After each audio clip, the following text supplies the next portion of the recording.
Huwa ligani mpenzi mwana michezo, ni wasaa mwingine tena tunakwenda kujadili yale ambayo yanajili katika viwanja vya michezo, hususan katika klabu kubwa hapa Tanzania, na sehemu mwingine tena ni Young Africa ambao wamekamilisha madili makubwa ya usajili. Wachezaji wameondoka na wengine wameingia. Kubwa zaidi hapa ni kuhusiana na kile ambacho Young Africans wamekipata katika usajili wa wachezaji wawili ambao ni Clement Mzinze na Stefan Aziz Ki. Lakini pia tutakwenda kutajia usajili mpya ambao Young Africa wameuleta. Wachezaji watatu wataingia Young African kwa ajili ya kuchukua nafasi ya kwake Stefan Aziz Ki, ambao wataingia wachezaji wawili, na katika nafasi ya Clement Mzinze anakuja mchezaji mmoja. Kwa nini wachezaji wawili katika nafasi ya Stefan Aziz Ki?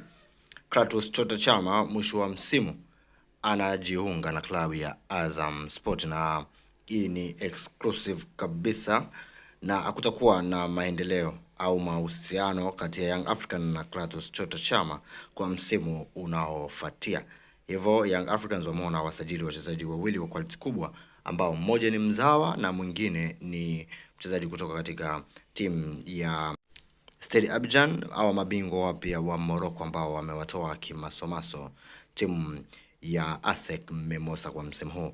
Sasa tuende kutazamia usajili ambao Young Africans wameufanya, lakini tutaanza na kile ambacho Young Africans wamekivuna baada ya kuwauza wachezaji hawa. Lakini kama ndo mara ya kwanza unajiunga na channel hii, usisahau kusubscribe na kutuambia wewe ni shabiki wa Yanga kutokea maeneo gani.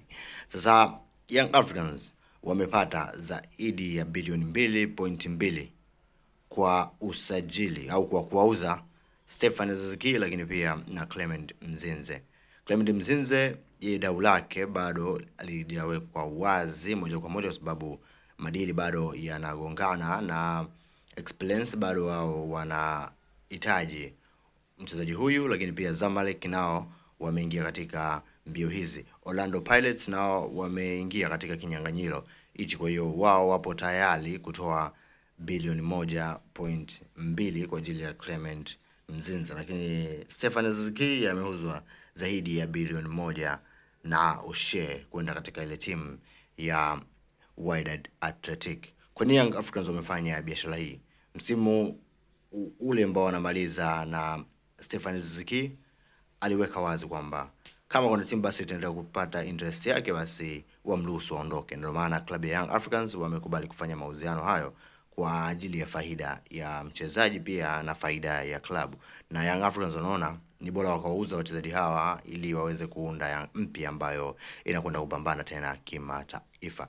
Lakini sasa kwenye Young Africa hii kuna ujio wa mchezaji ambao nimemzungumzia mara kwa mara, nimemzungumzia sana, kiungo anayekuja kuchukua nafasi yake Harid Aucho.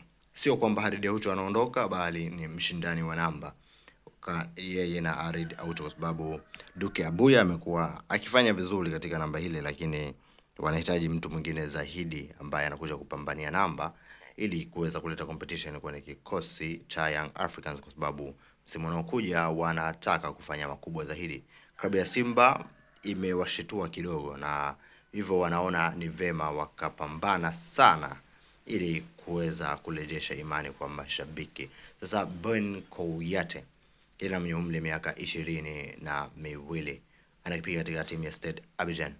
Anaweza kupiga katika eneo namba 6, namba 8 na namba 10, lakini yeye amebobea zaidi katika eneo la namba 6, na ni vema wamefanya mazungumzo haya mapema, kwa sababu mchezaji huyu anaenda nusu ya mwisho ya miezi ya mkataba wake, tunasema miezi 6 ya mwisho ya mkataba wake. Hivyo ni rahisi kumpata, kwa sababu klabu inahitaji ipate chochote kuliko wakamtumia na akaja kuondoka bure katikati ya msimu ambao unafuatia. Na nyingine ni kuhusiana na swala la Djibril Sila, ambaye mwisho wa msimu huu itakuwa anakamilisha mkataba wake na klabu ya Azam Sport. Sasa Djibril Sila, taarifa nyingi zilikuwa zinasema ni bado hajamaliza mazungumzo na Young Africans, lakini hili swala si la kweli kabisa. Djibril Sila amekwisha kubaliana kila kitu na Young African. Kinachosubiriwa ni kuona kama Clement Mzinze ataondoka mapema, basi Djibril Sila atatangazwa mapema, lakini haya yote yatafanyika mwisho wa msimu, kwa sababu timu ambazo wanataka kwenda Clement Mzinze azishiriki katika michuano ile ya Club World Cup. Kwa hiyo mpaka dirisha litapofunguliwa Clement Mzinze ndo ataondoka na Gibril Sila atajiunga na klabu ya Young Africa. Na kuhusiana na Clatous Chota Chama ambaye yeye alikuwa na imani kubwa na Young Africans, lakini wanaona kasi yake na mwenendo wake sio mbaya, lakini wanahitaji mtu ambaye anaweza kufanya zaidi. Wanahitaji mtu zaidi ya Stefan Aziz Ki, wanahitaji mtu zaidi ya Clatous Chota Chama ili waweze kusonga mbele, na yote hayo wanayafanya kwa ajili ya maendeleo ya klabu ya Young Africans na si kwa kitu kingine. Sasa ukiangalia biashara ya Clatous Chota Chama kumbakisha na kumlipa mshahara mkubwa, ni bora wakasajili wachezaji wawili ambao wana quality kubwa, lakini wanaweza wakachukua mshahara nusu ya ule ambao alikuwa anachukua Clatous Chota Chama, na ndio hicho Young Africans wamekiamua na wamekubaliana. Ni vema kuleta mchezaji ambaye atakuja kupambana zaidi kuliko kumtumia mchezaji mwenye experience kubwa lakini matumizi yake yakawa ni madogo. Na kitu kingine ni usajili wa Omar kutoka katika klabu ya Al Hilal. Yule Omar anacheza namba 10, amewasumbua sana Young Africans. Ukishana yule Guillaume Gisha, kuna kijana anacheza pale katika namba 10, naye anawezekana anakuja hapa kupambania namba. Dili lake bado liko 80%, hamna uhakika wa zaidi ya 80%, lakini kwa sababu ni 80%, Young Africans wao bado wanaangalia kama watamkosa mchezaji Faisal Salum Abdalla, basi yeye watakwenda moja kwa moja ili kumpata. Usisahau kusubscribe, tutakutana wakati mwingine. Asante.